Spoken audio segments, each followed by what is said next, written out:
A vector is a directed line segment that represents both magnitude and direction. So one of the best examples I can give you is when people do accident recreation. So if there's a car accident, they would use vectors to represent the vehicles, and so it represents the little mini, maybe let's go with Toyota Prius or something small, and then the Cadillac Escalade, something huge. And so the magnitudes are different. So the size of the line that you use would show a small car versus a large car, and then the direction shows the direction the vehicles are going, and then we can use different physics things to calculate where everything ended up, whatever. But that's where vectors would be used mostly. We have an initial point, which is the start, and we have the terminal point, which is the end, right? And so when you look at the labeling of P to Q, there is a ray on top of it that shows us from P to Q. So that's how you know the direction that it's moving, from P to Q. Magnitude is represented by this kind of double bar thing here. 2 bars on either side of PQ. Magnitude is simply the length of the vector. So if somebody says, what's the magnitude? All right. Suppose we have a vector PQ with 2, 0. So I'll move over to 2, 0. And 5, 3. 3, 4, 5. 1, 2, 3.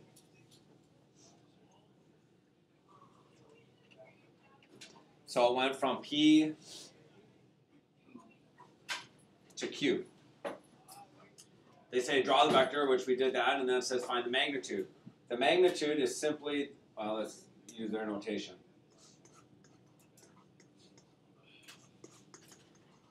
It's simply the distance formula. So I take my x's, I'm going to start with the 2 and subtract the 5, which means when I do my y values, I come back to the 0 and I subtract the 3. So 2 minus 5 is 3 squared is 9. 0 minus 3 squared is also a 9, which is the square root of 18, which you could write as 9 times 2, which is 3 root 2 for the final magnitude.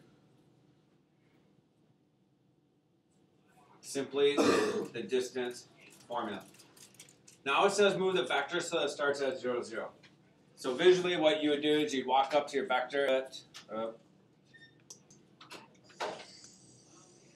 You grab a hold of it and you're going to pull it back to 0, 0, just like that, right? I know you can't do that, but. So in other words, start at 0, 0.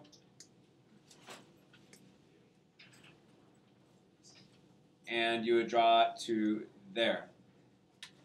So that red one now is starting at 0, 0.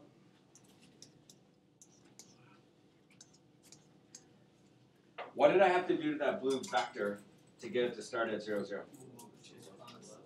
Just move 2 spots to the left.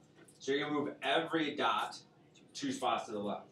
So if the terminal point over here is 5, 3, where does the red one finish? 3, 3.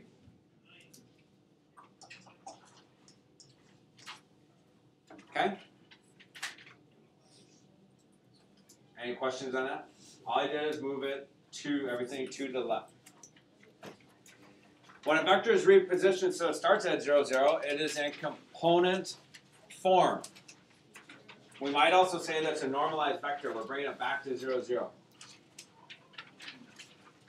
To find component form, all you're going to do is take terminal minus the initial. Please highlight that in some way that tells me that you're going to go back and study how to do component form vector, because many of you, by the time we get to the test, for whatever reason, forget how to do component form. Terminal points minus the initial. So find the component form of vector RS if R is at -4, 9, and the S is at -5, -8. So when you look at vector R to S, R is the initial, S is the terminal. correct? Because the arrow, the ray goes from R to S. So if I do component form, I would do negative 5 minus the negative 4.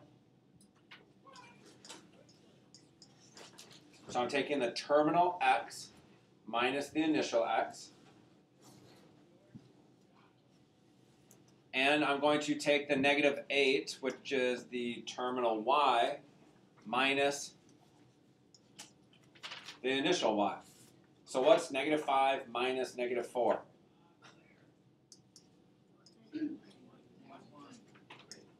Negative 1. Negative 8 minus 9, negative 17. So that is the end point, or the terminal point now for this new vector. I'm using what looks like greater than or less than symbols on either side. They're angled brackets. So now another set of brackets that we're talking about. But those angled brackets like that, when you see them around a vector, what it tells you is that somebody is giving you a component form. As soon as somebody says that's a component form vector, you know the initial point is where?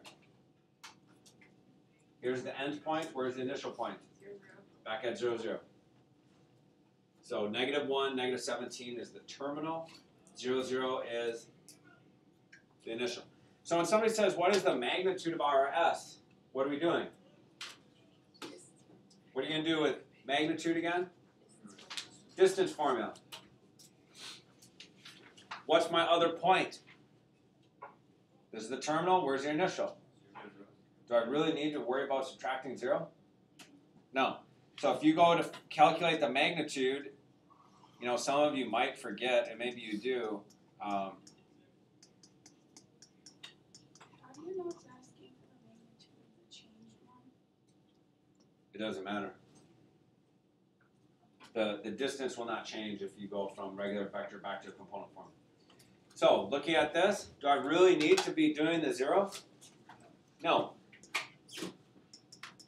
But if you do negative 1 minus 0, you get negative 1 squared. And if you do negative 17 minus 0, you get negative 17 squared.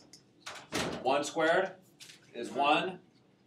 17 squared, 289. So I'm looking at the square root of 290. Can we break that down at all?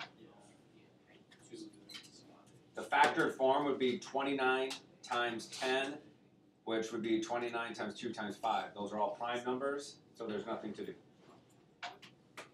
Okay? Notice here, once a vector is in component form, written with the angle brackets, all you have to do is take the x and y, square them, add them up, and take the square root. It's the same thing as doing the distance formula with 0, 0.